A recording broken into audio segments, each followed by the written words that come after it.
Get rolling. I'd like to call the order the October meeting of the Omaha Public Power District Board of Directors. Kim, call the roll, please. Barrett. Yes. Kavanaugh. Yes. Gay. Here. Green. Yes. McGuire. Yes. Mines. Yes. Ulrich. Yes. Weber.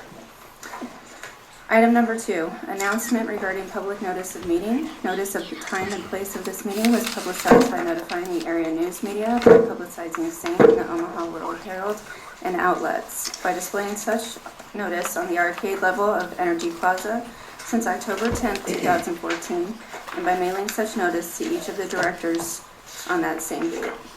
A copy of the proposed agenda for this meeting has been maintained on a current basis and is readily available for public inspection in the office of the District Corporate Secretary. Additionally, a copy of the Open Meetings Law is available for inspection in the public meeting book located in this meeting room. Item 3, approval of the August 2014 comprehensive financial and operating reports and of September 2014 minutes for the last meeting. So moved. Second. We have a motion and a second. Kim? Barrett. Yes. Kavanaugh.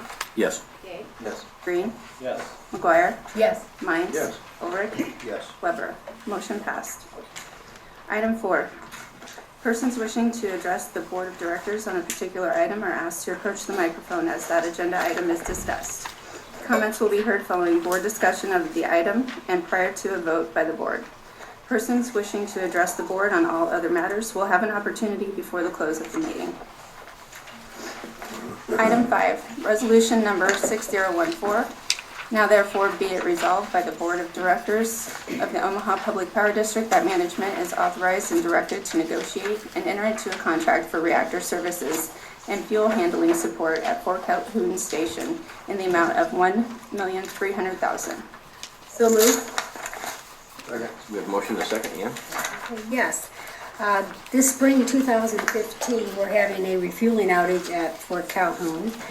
And the district intends to award a contract for reactor services and fuel handling support.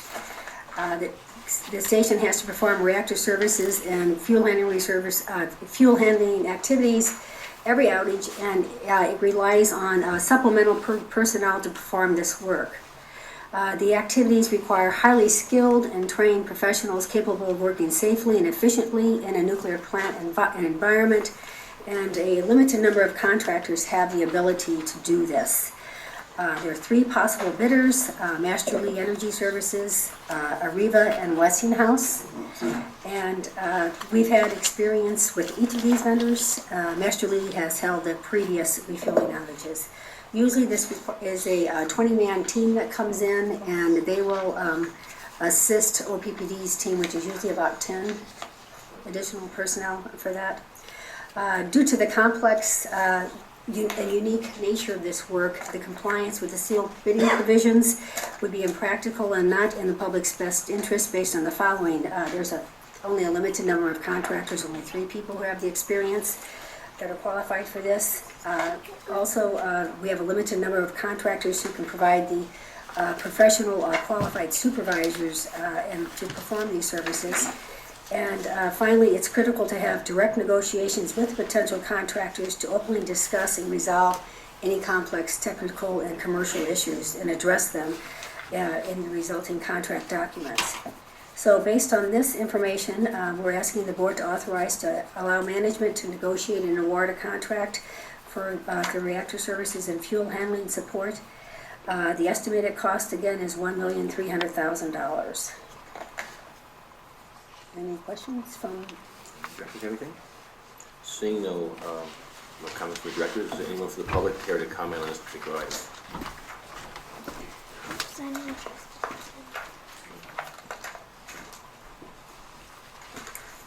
David Corbin, 1002 North 49th Street. I mentioned once before, since the public doesn't get to ask questions when you're in committee, this is the question that I would have asked on this issue. When you entered into contract with Exelon, it was my understanding that the reasoning behind that was for economy of scale. Yet, month after month after month, I see additional costs for nuclear. And I'm wondering where the economy of scale is, and if we could somehow have an accounting for how that has paid off. And also, I never did understand the difference between, the range that I heard was $20 to $26 million a year. Why a $6 million gap? So it's just asking a question now about that alleged economy of scale, yet continued outside costs. Thank you.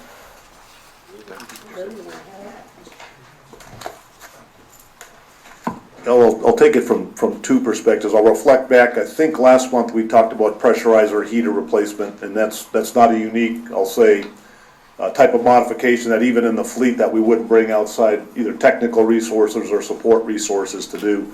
That said, even with the reactor services contract, again, in the fleet, we'll use a combination of in-house and external support to do the reactor services and to do the disassembly, fuel movement, and reassembly.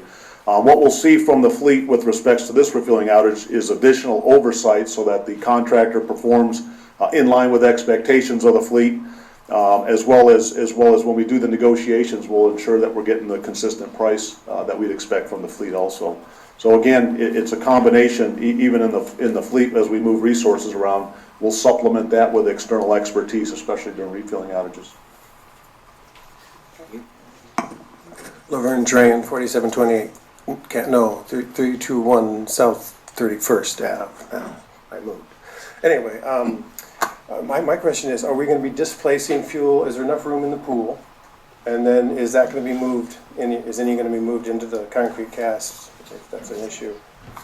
Yeah, for the upcoming refueling outage, we do have adequate space in the spent fuel pool to accommodate the full core offload. That's actually an important thing that we maintain essentially at all times.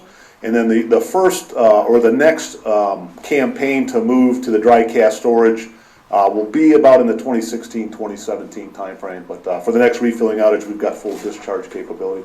Okay, and will that fill the pool, or will it still? I don't remember the total number of empty spots that we'll have, but we'll have adequate space, for the full core discharge, as well as, like I said, and then in the future, like I said, we'll support that with a spent fuel campaign in the 2016-2017 timeframe.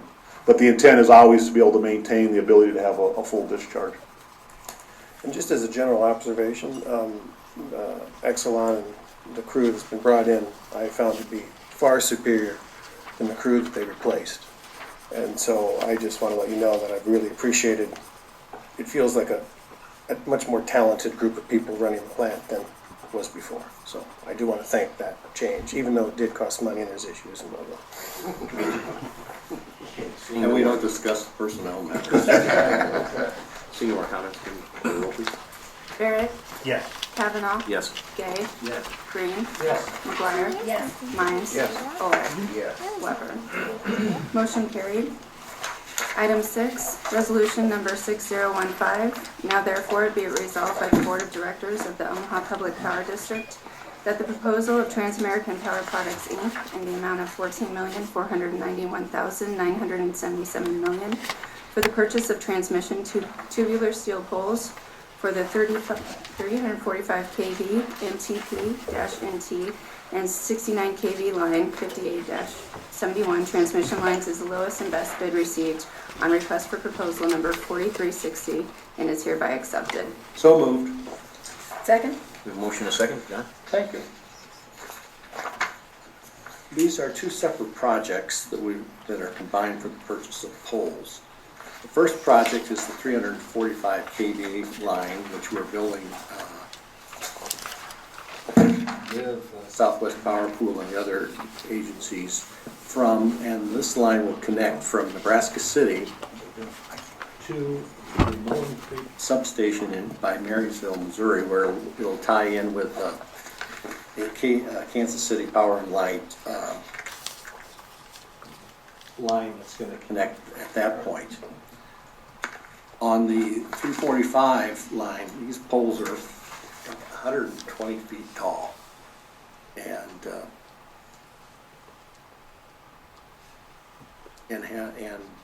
have a huge radius on setbacks and things like that of about 100 feet. On the smaller ones, it's about 50 feet on the setback there. Now, the smaller project is going to be to replace and rebuild an interconnecting line between Brock, Nebraska and Peru, Nebraska, and then to rebuild the line from Peru, Nebraska, down to the nuclear plant of Cooper. So there were 3 bids that were deemed legally responsive: Transamerica Power Products, Valmont, and Ron Products. With the price and evaluation of the price, the bid would go to Transamerican Power Products, Inc. at $14,491,977. And bought a lot of poles over our years here, but it's a unique project. Any other directors have any I was comments? amazed at how much the bigger poles weighed, something like 34,000. How much Oh, did you yeah, say that? it's huge. 34,000 tons. Yeah, I forgot my cheat How sheet. much they cost? Weight? I remembered some of it, thank you. Yeah, they weigh about 34,000 pounds. That's for the 345 kV pole. For the 69 kV, it's about 4,000 pounds. How do you place them? Yeah, that's a good question. That's why it costs. That's why we hire a heavy duty constructor. Yeah, I think they have a very heavy duty equipment and a really good process to do that. So we can't do it ourselves. So this doesn't have to do with the installation, this is just the purchase of the poles. This is just for the purchase of about 631 galvanized steel poles. How much of this is socialized, the cost of this? Since we are part of SPP, Southwest Power Pool, our portion will be about 5.2% Of the total cost? of the total cost. And the total cost for the project is about $74 million. And in service date by June of 2017. Construction will start in the middle of 2015. So it's a big project and it's going to take a long time. Very important for Yeah. regional reliability. Very important because we're going to improve the capacity of the lines. We're going to improve reliability, and also that will give us much more flexibility to either sell or bring wind in the Midwest. And Mo, the primary purpose of this is to move power down to the south? That's definitely one important factor of it, but also to increase the flexibility, reliability, to relieve some congestions on a lot of lines. Just like if you equate that to the highway system, you know, the more highways you have, the better traffic you're going to have, and the better flexibility you're going to have. So yeah, it's reliability, capacity, and wind. Okay. Mr. Chairman, I got a question. I just want to say whoever threw that picture up there, I'm a picture guy, you know, but anyway, I know we get to see these things in the Tuesday meeting, and they're very helpful. I mean, I've only been on this board a short time, but people, this is $14 million worth. I think people want to see what it is. If you ever videotape these, I know we get them out there, and people would just want to watch. At least they'd understand kind of what we're doing. It's a simple thing. We have all this audio, video, so I really appreciate whoever decided to put that up there today. Absolutely, and we'll try to do that all the time, yeah. Yeah, the one on the right, that's the 345 kV, that's 120 feet tall. And the other one with the cows, that's the 69 kV, yeah. Little scenic view. That's what we discussed earlier. Yeah, put that in the office. But anyway, it's the visual though, when you're spending these millions and millions of dollars, you kind of got to see how big these things are, what we're doing. Yeah, I couldn't agree more, absolutely.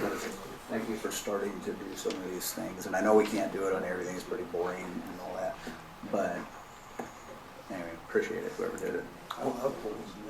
Mr. Chairman, one thing is the standard now to go to the metal poles, single poles? I mean, that seems to be because I farm around some of those old H-frame 345s. Right.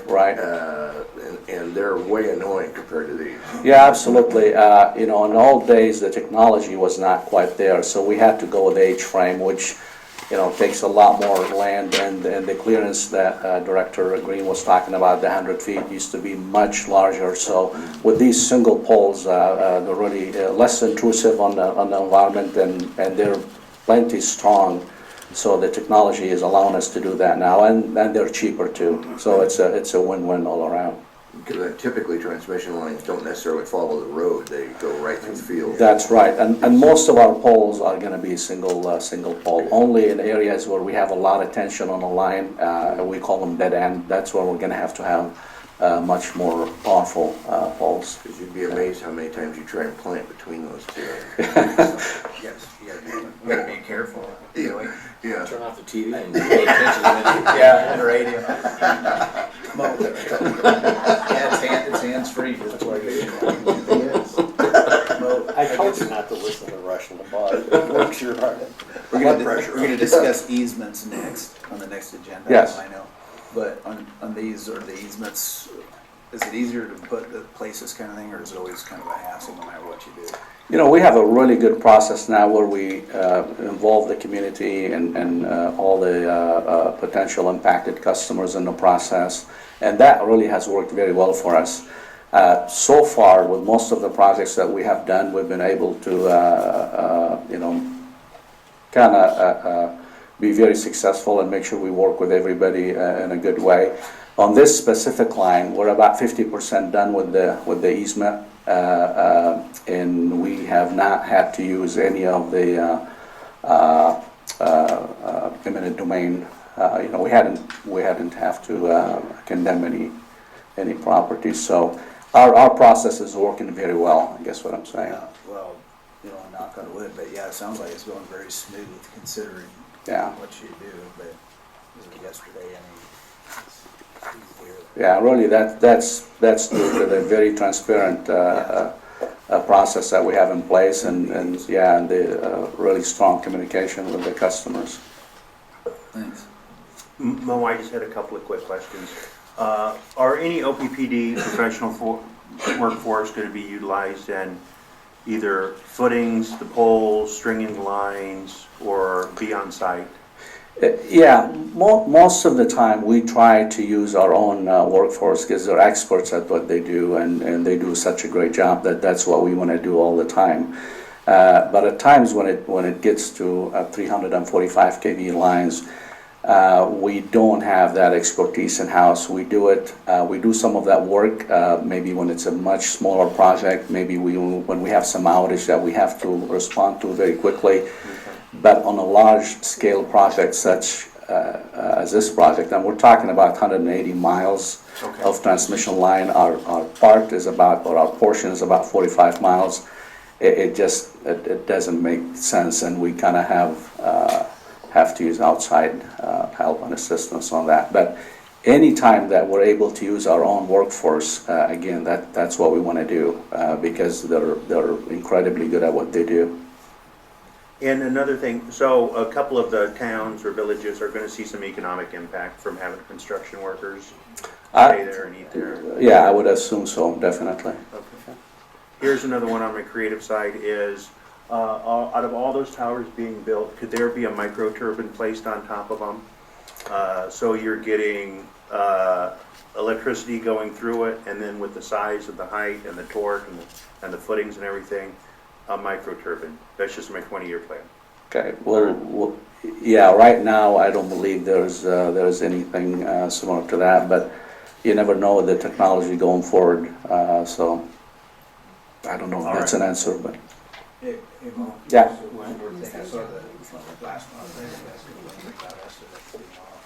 A month or two ago, but anyway, I saw 16 million, so you guys are right in the range here. That's I actually was gone last month, and Tim Nissen had to step in, and he did a great job. I was in Atlanta with IMPO meeting. But we did go back and looked at the last 24 months of our estimates, and 5 of those were above estimates, and about 11 were below estimates. And really what we try to do, if you look at the bids you have somewhere between $14 million and $19 million. So the engineers are always trying to be kind of right in the middle. So I'm sure it's hard with, you never know, price fluctuations, and you talked about the price of steel and so on. I was just kidding with you. You were here last month. Thanks.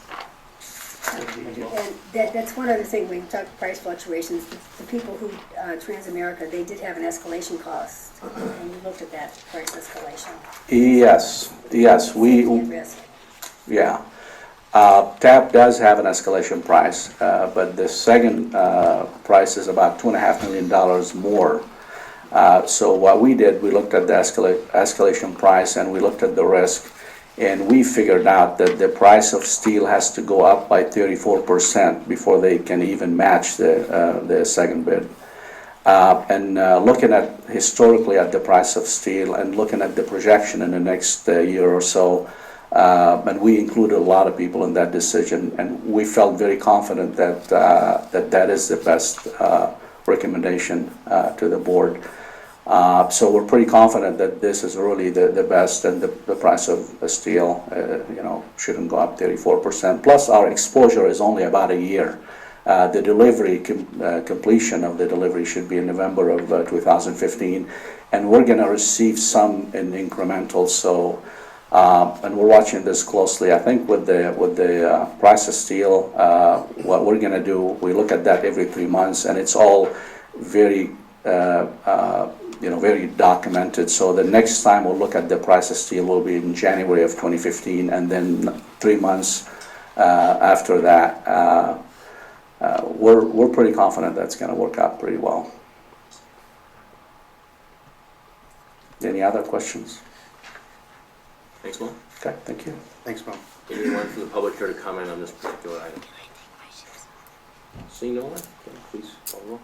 Barrett, Yes. Kavanaugh, Yes. Gay, Yes. Green, Yes. McGuire, Yes. Mines, Yes. Ulrich, Yes. Weber. Motion carried. Item number 7, resolution number 6016. Now therefore be it resolved by the Board of Directors of the Omaha Public Power District that management and the district's general counsel are authorized to commence and complete eminent domain proceedings as necessary to acquire all the necessary permanent and temporary easements for the construction and rebuilding of the district's transmission line 58 and line 71 in Nemaha County, Nebraska. So moved. Second. Motion and a second, John? As part of a project like this, additional easements are going to have to be purchased in order to complete the project. As we talked about the last resolution, Mr. Dogman told us that, I don't like him, my former partner. Mr. Dogman told us that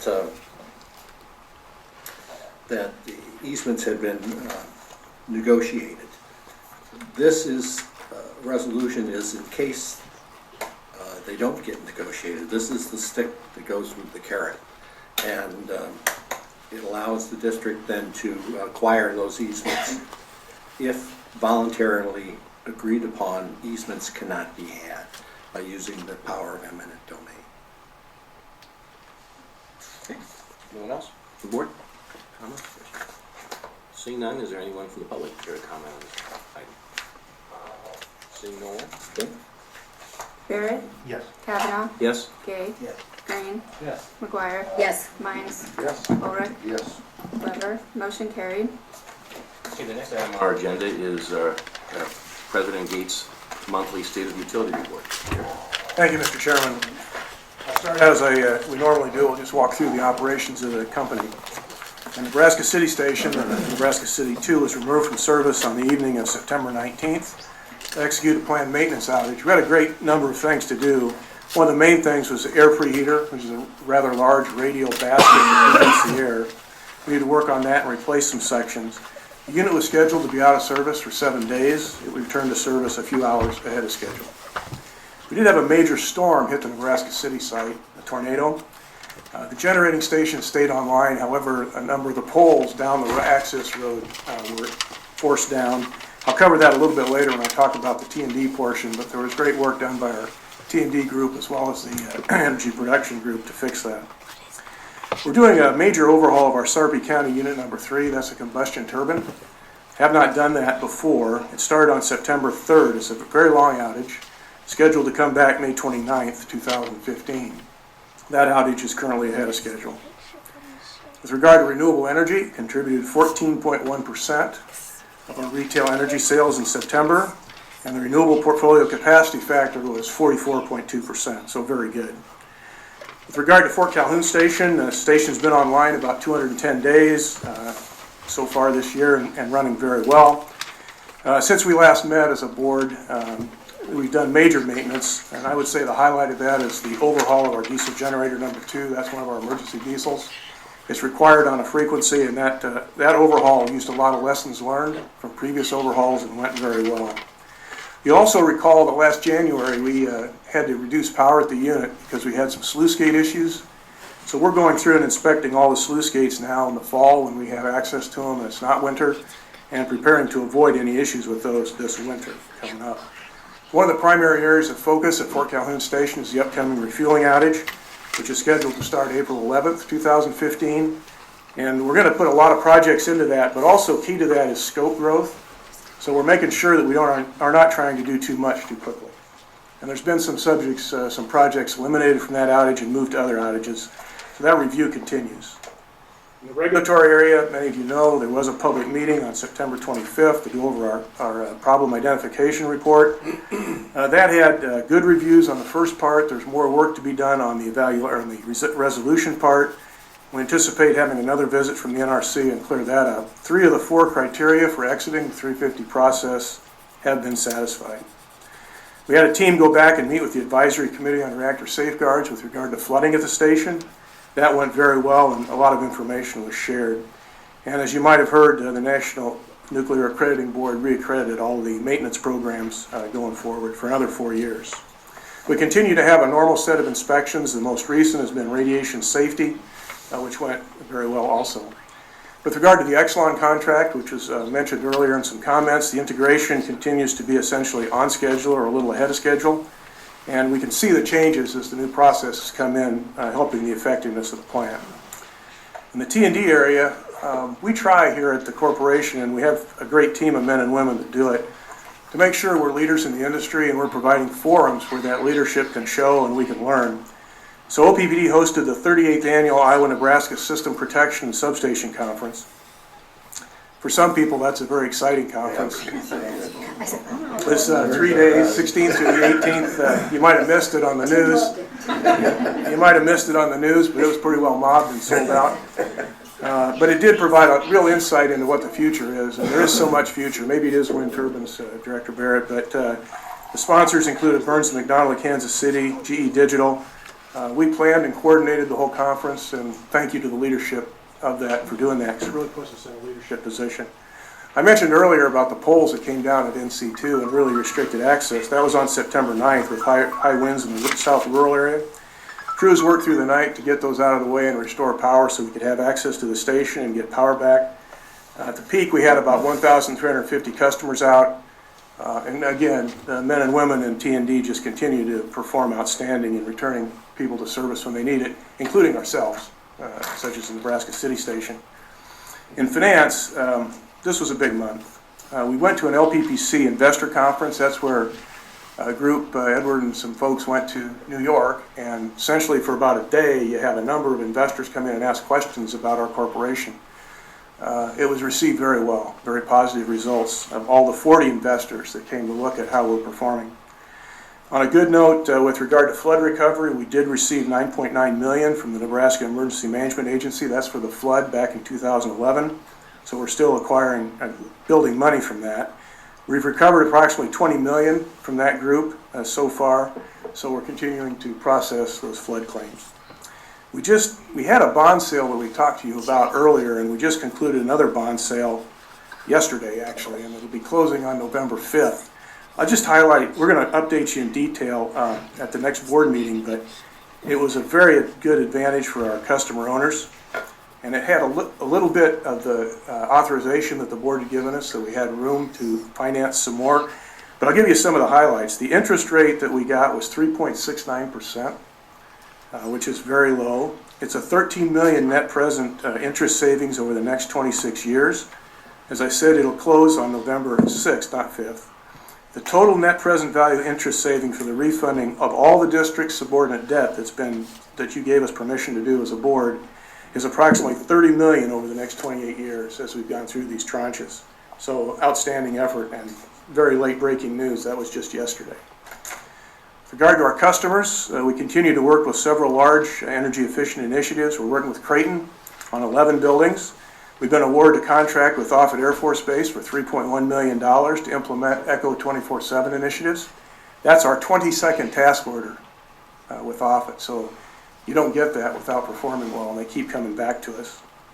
We're working with 2 large agricultural companies on the utilization of the Arbor line. That's the railroad line that we own toward Lincoln, so we can have competitive prices.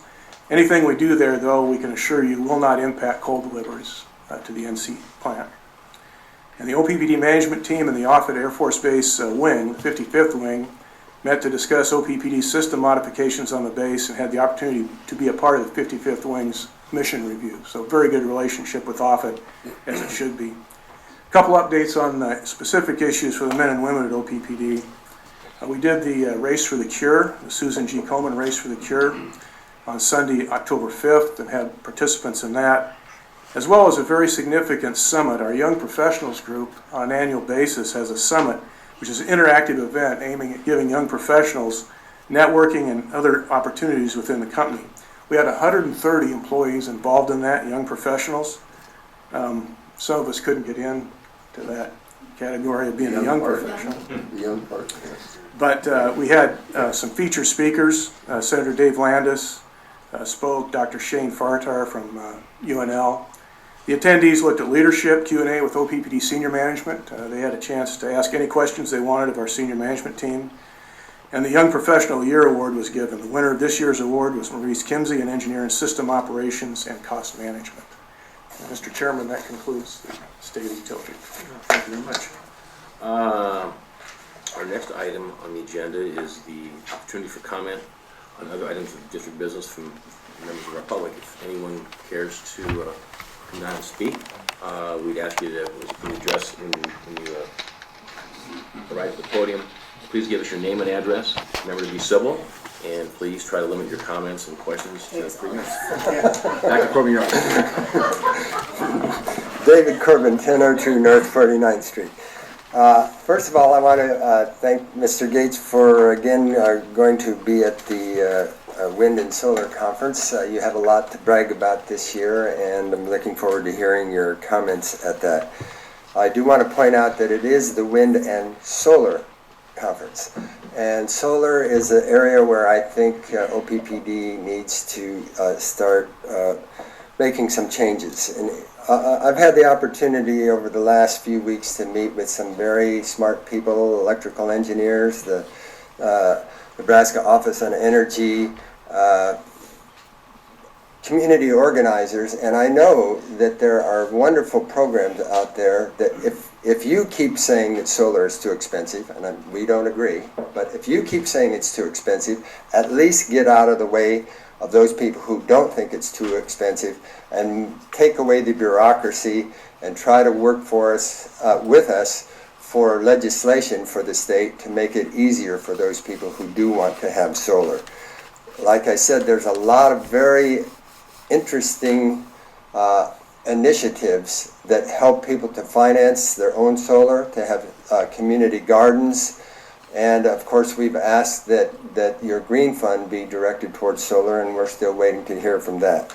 It fits very well into your demand side management, which we're waiting to hear from that, and so I strongly encourage you to, if you're not already, try to do some of the same research for our own local experts that we have here, both legislatively and in terms of technology, to make this happen and be the leaders in solar that you've already been with wind. Thank you. Thank you. Laverne Dran, somewhere in Omaha. I'm just teasing. I'm concerned again about the refueling. Seems to be scheduled in the spring. We have volatile weather in the spring, and the last refueling was abandoned because of the volatile weather, if you remember. So I'm just wondering, why does that get scheduled in the spring when there's more volatile weather and more just potential issues? It's really purely a function of how much fuel's loaded in, 18-month cycle, so it's as much scheduling to make sure we're back and available for the summer window. So recognizing, you know, the extreme weather of 2011 And even if we think back to that time, as the flood waters came up, the plant was actually in a good situation with the reactor cavity filled and that piece as far as putting the plant in a safe condition during that time frame. But it really is purely a function of how much fuel we load. So we'll have a spring outage in 2015, we'll have a fall outage in 2016, and we'll keep bouncing back and forth between those two.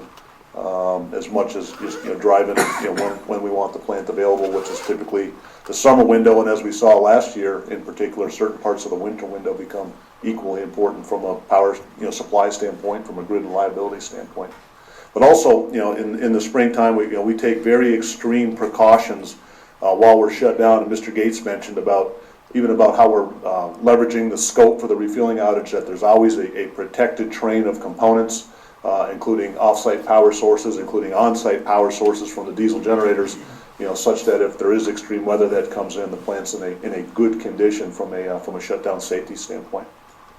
And just as a side note, based on what he said, the company that was there that day, if they're bidding for this project again, they do have experience, obviously, in emergency situations, and that should count for them, I would think. I don't know, but that's just a side issue. I think the refueling was already done before the flood. No, they, absolutely. The refueling was already done, we're not ready to start up after. outage, so Yeah.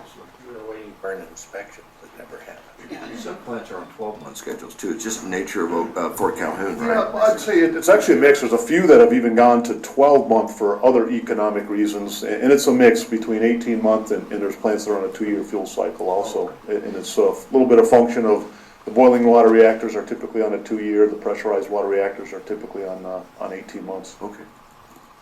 and taking the picture of the pole and putting wind turbines on the pole. What I'd like you to do is put cameras on the pole and start viewing your grid from here, being able to see that grid from a video image for small, really cheap little cameras now to go on those big expensive poles, and then you don't have to be on site to see if the line's down. You can just go to your control center upstairs and start viewing your grid that way. I think that would be, since you want to mount things on the poles, and I think little cameras would be very, very cheap. Anyway, that's just a suggestion there. And fixed cost, I know you guys feel strangled by your fixed cost, the creation and distribution of electricity, 75% of your cost. That's because you're continuing to sell electricity, and I really wish in a corporate way you'd begin thinking about selling service, heating and cooling. Now your fixed costs just become a burden, and you begin thinking, well, efficiency means I can give this person less electrons and still provide them with heating and cooling. See, you can't take advantage of efficiency right now because you're selling electricity. But you could take advantage of efficiency if you started selling service and said, okay, well, we know that we need electricity to provide the service, but we could give you less electrons and still provide you the service. And that's where your costs start to get eaten away with efficiency. And that's where you kind of make a different corporate change in how you're thinking about what you're doing here versus selling electricity versus the service. Because I don't know anybody who's sitting at home collecting electrons in a box and showing them to their friends and saying, look what I bought today, I bought some electrons. Nobody's doing that. So anyway, I just like you to think about that as a corporate kind of different head change. Thank you. Have a good day. Anyone else on board or from the public here to speak? Seeing none, meeting's adjourned.